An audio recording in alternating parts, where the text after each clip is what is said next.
মৎস্য সপ্তাহ মৎস্যপক্ষ এই অনুষ্ঠানে প্রধান অতিথি মুন্সিগঞ্জ ১ আসনের মাটি ও মানুষের নেতা, আমার নেতা, আপনার নেতা, সাধারণ মানুষের নেতা, সাধারণ মানুষের অভিভাবক শেখ মোহাম্মদ আব্দুল্লাহ। আজকে এই অনুষ্ঠানের সভাপতি ইউন শ্রীনগর সিবুর রহমান সাহেব সহ উপস্থিত সভাগত এসএলএন শ্রীনগর অফিসার মোহাম্মদ সাহেব আব্দুল বাহার খান সাহেব সকল নেতাকর্মী এবং মৎস্যজীবী সকলকে জাতীয় দলের পক্ষ থেকে শুভেচ্ছা।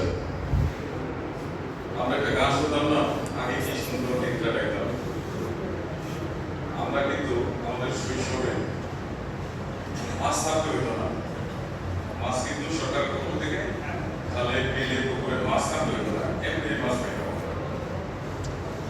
আমার শৈশবে একটা কুয়া জাল ছিল বাড়ির পাশে, কুয়া জালটা পেতে রাখলে সকালে উঠে ওই মাছ, মেরি মাছ, আপনার মাছ পাইতাম।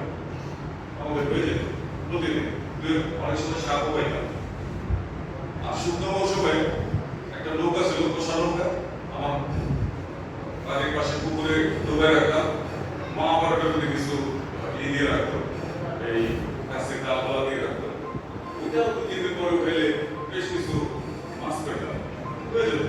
আসলে এখন কিন্তু প্রাকৃতিক মাছ না, বাংলাদেশে কোথাও নাই।